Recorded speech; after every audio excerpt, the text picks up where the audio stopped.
We kind of measure to find our center point, and then we mark it. That's what we did earlier. Okay. When you weren't watching. Then did you plumb bob it? Plumb bob? No, we didn't have bob around us. No, you don't need. We didn't have any plums. Wow. Give me a string and a bolt. Sam's Garage, presented by Hemsaw.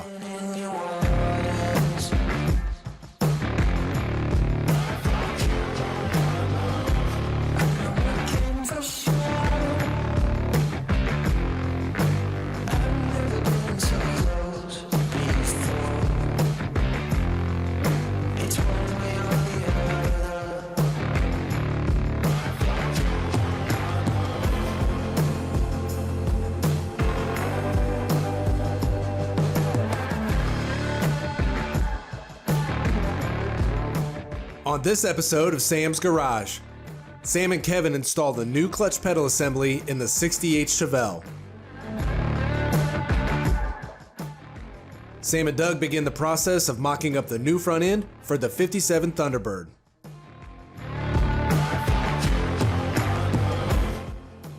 Sam installs new carpet and headliner in the Chevy C10 truck.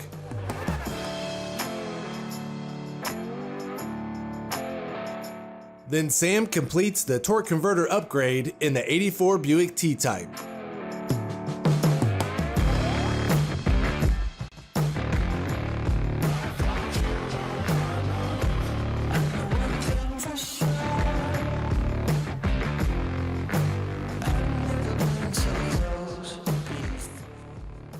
Sam and Kevin work on installing the new clutch pedal assembly in the 68 Chevelle.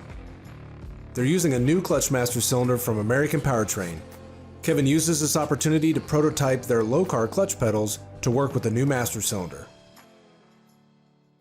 We are at the exciting point. We're going to make this thing mobile. The powertrain's all done. It runs. There's no leaks.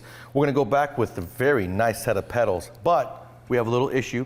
American Powertrain made this very nice new product that moves the master cylinder inside the cab of the vehicle, and you guys are going to use this to make a new prototype arm that'll look just like this in this car, right? Right, we designed these to bolt into the factory housing. With this, it bolts in place of the clutch, which we haven't figured out yet. So when we get back to the shop, we'll find out what it takes to actually adapt our pedals to this pedal, because this is nice. We don't have to mess with the firewall. Right.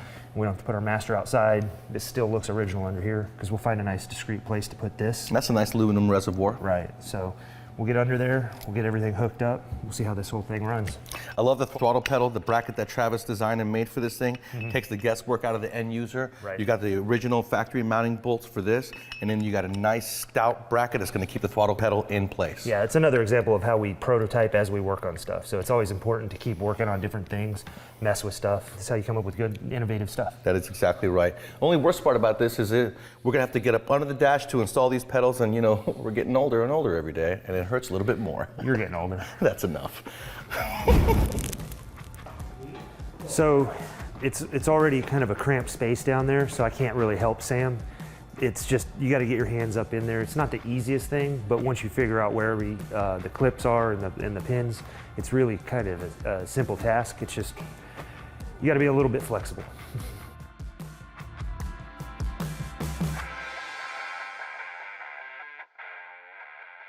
This is really nice. Look at that. Kevin and Travis were able to adapt their clutch arm onto the American Powertrain master cylinder mechanism. Now we don't have to worry about going back in later and changing Skip's clutch arm out. This is going to work really nice. It's going to complement the brake pedal and the gas pedal, and they've got a prototype so they can go home and make this for you guys if you use an American Powertrain Master. That is very nice. Put this drive-by-wire pedal in. It's like Machine Works, fully adjustable, splined here. Gonna make a new product as far as direct fit stuff on the drive-by-wire. In the future, stay tuned, it's coming.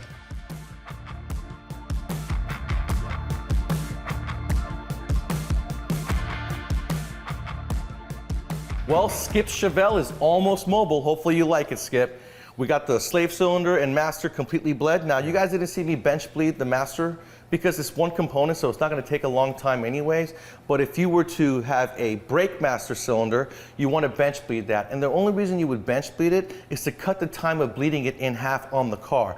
These days, they don't even offer the kit when you buy a new Master because a lot of people just don't do it. Don't do it. Plus, a lot more people have vacuum bleeders, and they save time that way anyway. Yeah, but I'm you with always want to do a good mechanical one at the end. That's what I was going to say. I'm with you. I like a mechanical bleed just to finish it off, make sure Yep. everything's good. I'm really glad that Travis was able to get that clutch installed. That was a little bit of a bear. It's tight up there. It's dirty. We had all that dust. You know, the pedals look nice. The brake pedal went just in like it would normal. We'll go back, we'll refine this. We'll make sure that it's a product that is easy to install. Yeah. You know what I mean? We had some struggles, which is to be expected with prototyping. So now I want to get back in here. We'll update the door handles, the window cranks, and we'll put a steering wheel in here to make it more comfortable before Don't we go forget out the driving. shifter. Well, that's the last step to this transmission, and I want to show you something really cool that we came up with. I can't wait to see it.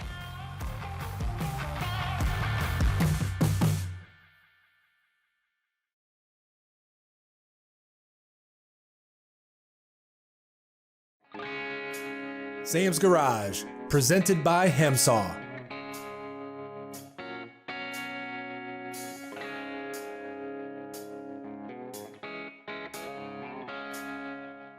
Sam and Doug continue working on the new frame for the 57 Ford Thunderbird.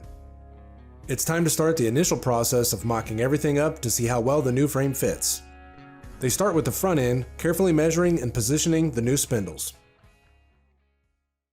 This week, we're going to do the preliminary fit underneath the car with the new frame. Like I said last week, we've narrowed it. We just want to make sure that everything fits. There's nothing in the way, no obstructions before these guys continue on with their process, welding and tacking everything together. Let's lift it up. Let's get the frame on there. Let's measure it out. And don't forget, we do have to cut out that wheel well, that spare tire well. We do. We'll get her done. All right. What we're doing here is very crucial. We're making sure that everything fits underneath the Thunderbird before we finalize anything. And there's a lot of adjustment that needs to be made. For instance, the floor of the trunk hits the uprights before the midsection hits the floorboard. We got to address that. Core support that holds on the radiator to the body of the vehicle, that's going to have to be removed because it doesn't clear the new rack and pinion. We went from a steering gear box to an updated rack and pinion. So we got to clearance it. The radiator support may have to go in between the frame rails on the frame itself, whereas on this car and most of the old cars, they're bolted up to the core support, which is the front of the vehicle. So what we're doing is making sure it's going to fit. If it doesn't fit, what adjustments we have to make for it to fit, and then we're going to do them.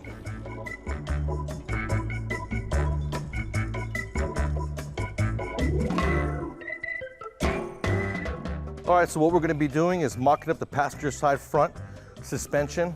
And I know this takes a lot of time. I know you guys have probably seen others do it in a single hour, but it doesn't take that long. It takes usually days and sometimes weeks to get this right. I got Ron helping me. Here you go. Scott's gives us everything we need hardware-wise to be able to put this in place. All the arms are raw, so when we're all done, we're gonna powder coat or paint everything. Cool thing is that with this kit, there is a lot of adjustability for alignment. You can move these guys back and forth. They provided us with lots of shims to be able to move the caster back and forth. We got these adjustable pieces at the end that goes on to the upper control arm, basically moves like this. So there's infinite adjustability as far as dialing in your alignment goes. Very nice by Scott's Hot Rods. On this here, you wouldn't have the standard shims that you used to have. These are adjustable. Yep. You can screw them in and out. Very good So you don't point. have to chase for shims anywhere. Infinite adjustability when it comes to alignment.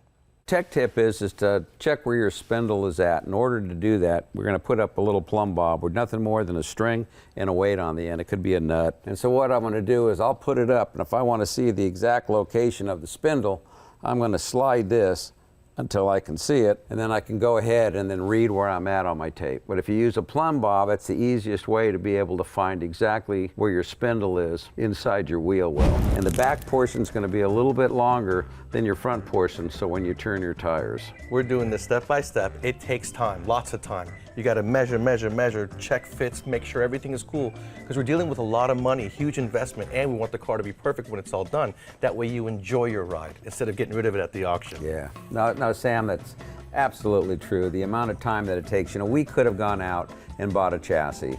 That would have taken a lot of time, but we really wanted to show people what's really involved in the real world in building something like this. And there's a lot of fitting that you're going to do.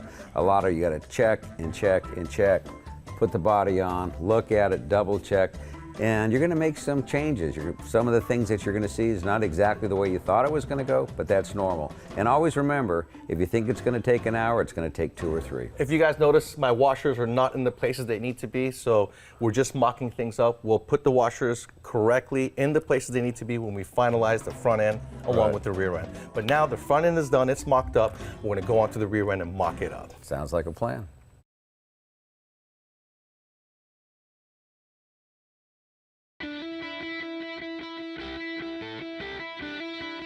Today we're going to talk about jump starting your vehicle. First of all, you want to use a good quality set of jumper cables. Then when you pull it out of your trunk or the bag, you want to take and clamp them like this together. They can't touch each other and there won't be an arc. I'm going to hook up positive to positive, negative to negative. You want to make sure to pay attention here. Look for the symbols on the battery because a lot of people's battery cables will not be the correct colors, okay? Then you take your other end, negative to negative, positive to positive. You can crank it up. Listen for it, make sure you know that the battery is not draining or dragging, and you should be good with the battery. A lot of times, we will leave the lights on, kill the battery for that moment, jump start it, the alternator will recharge your battery and you're good to go. But you guys always want to make sure that when you're cranking your cars over, listen for the strength of the starter. If you feel that it's a little weak or it's dragging a little bit, your battery could be going bad. So keep an eye on it. Now back to more Sam's Garage. Sam installs new carpet and headliner from Brothers Truck Parts in the Project C10 truck. The factory replacement parts will complement the recently installed interior door panels. Sam has plenty of tips along the way to make the installation a breeze. That looks like a lot of work. Good job, Greg. All right, and continuing with our C10 project interior rebuild, next I'm going to do the carpet and the headliner. Now, Brothers also sells this sound deadening mat that you can take, cut up, and put wherever you want in the truck. As you can see, Greg's taking care of the whole floor, but I could put this on the roof if I wanted to. The headliner has some padding with it, so it's going to do a good job of installation as well. I'm going to do the carpet first because I don't want to ruin my pants. All that tar from the sound deadening can get on you, and it's very hard to come off. So, Greg, good job there. We're going to do the carpet, then we're going to knock out the trim, remove it, put up our headliner, replace the trim, and put in new visors to top the interior off. All right, I got the carpet ready to go. As you can see, there are no holes in it for the seats. So you're gonna do that once you put it in the truck. You can put studs in through the bottom. It'll poke out the top. That way you can take your razor blade and make the hole.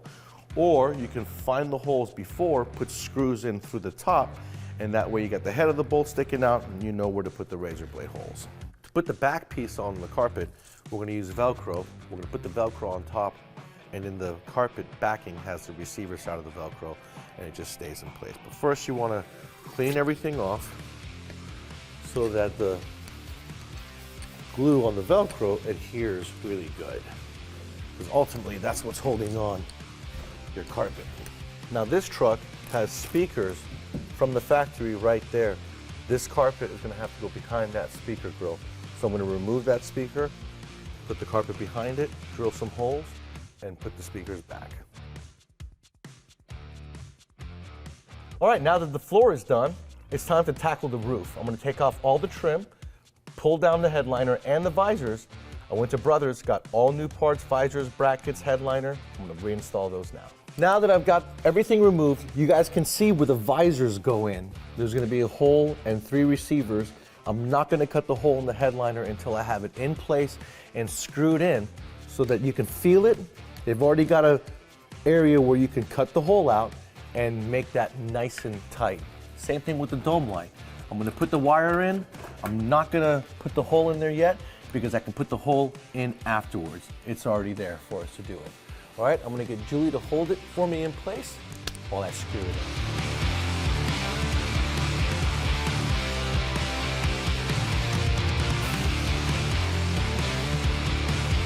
You can feel the hole. You can feel where the indentation in the roof is.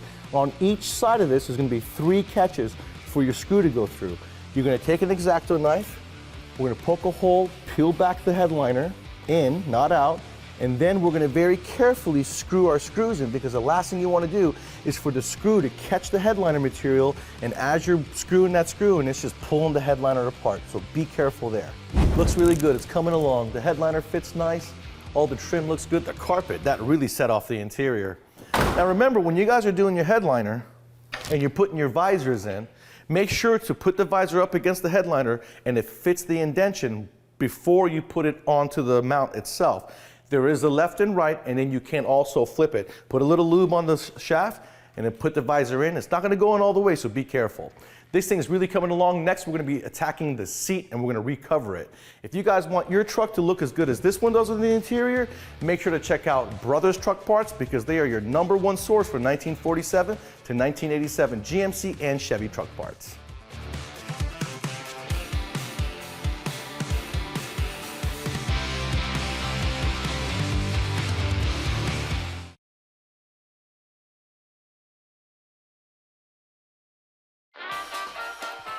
Nora and Nelson from ACC Performance are back to help Sam complete the Boss Hog Torque Converter installation in his '87 Buick. Last episode, they removed the transmission in preparation for the new torque converter. Now it's time to get the new converter installed and button everything back up. This is an Outlaw Series Boss Hog Torque Converter. This is called our Wild Boar. This particular torque converter is half the weight of your OEM series. This is going to give you a ton of horsepower to the ground just because it's so much lighter. What do you think about that, Sam? I love it, and I loved your explanation.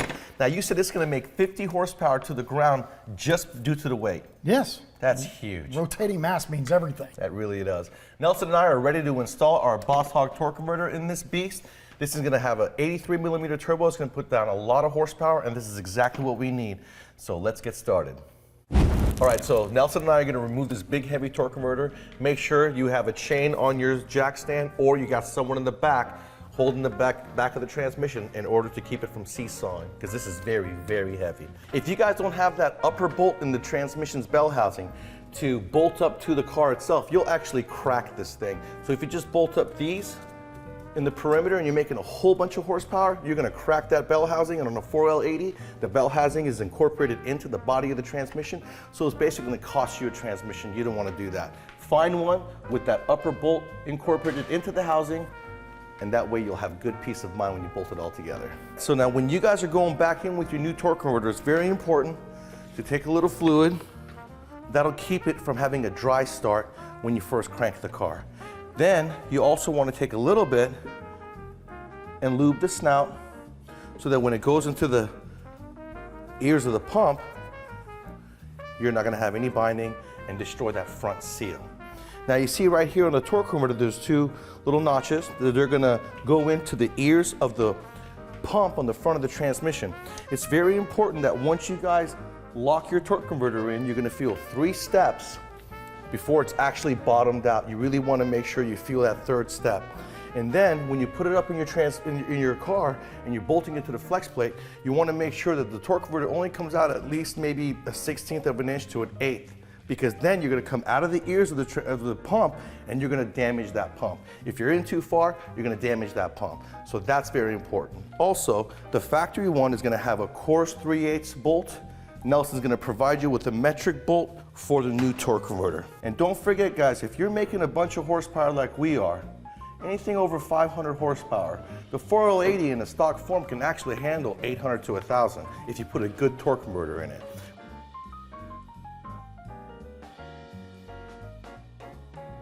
Now Nelson and I are going to put the drive shaft loop back in, and this is very important, right?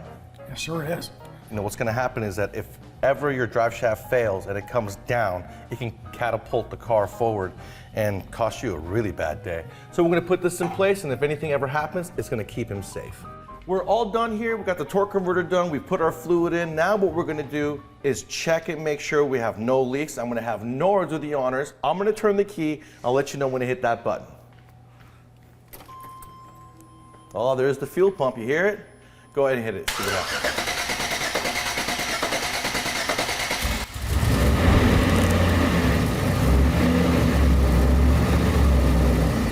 She's alive.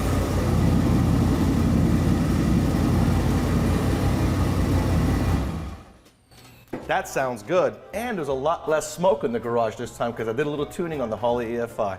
I want to thank both of you for coming in and giving us one of your awesome Boss Hog torque converters, and you for explaining how everything in that cutaway works. That's a lot of good knowledge and information.